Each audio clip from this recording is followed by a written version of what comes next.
The main job of the heart is to pump oxygenated blood with nutrients through the arteries to the body's tissues, and then receive back deoxygenated blood full of waste products through the veins.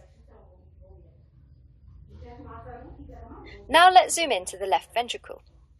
There's a moment when the left ventricle is fully relaxed, and it occurs at the end of filling, or diastole, also called the end diastolic point.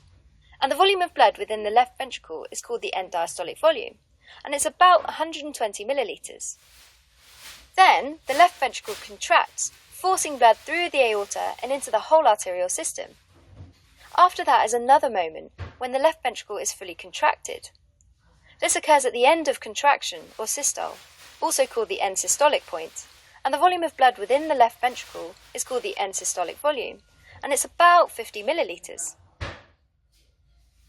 So, end diastolic volume minus end systolic volume gives us the stroke volume, which is the volume of blood that the left ventricle ejects with every heartbeat, or stroke. In this case, the stroke volume is 120 minus 50, which equals 70 millilitres.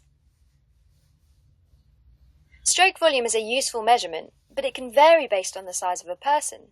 For example, a stroke volume of 50 millilitres might be absolutely fine for a small person with a small heart volume, but may be low for a large person with a bigger heart volume. So another helpful measurement is the ejection fraction, which is the stroke volume divided by the end diastolic volume. In a normal individual, that's 70 divided by 120, or about 58%. But it can fluctuate between 50 and 65% and still be considered normal. In other words, at least half of the blood volume in the left ventricle should get pumped out during each heartbeat.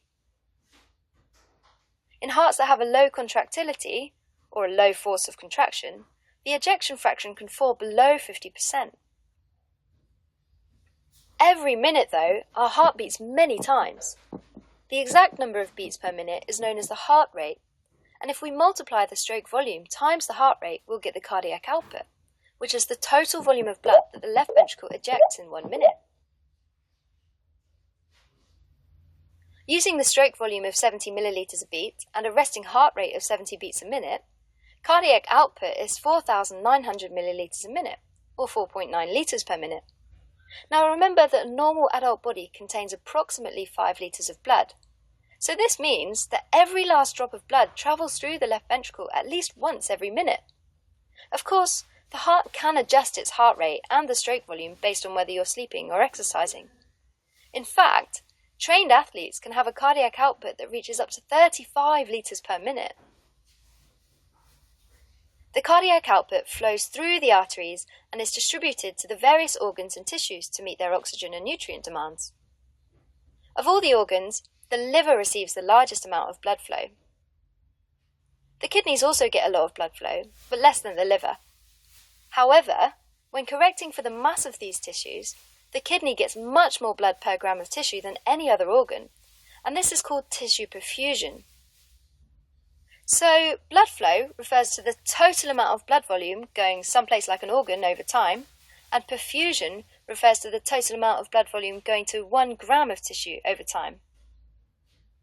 Alright, so as a quick recap, stroke volume is the volume of blood that's pumped by the left ventricle in a single heartbeat.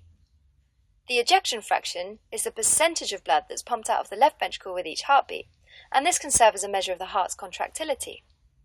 And finally, cardiac output is the volume of blood pumped out of the heart in 1 minute.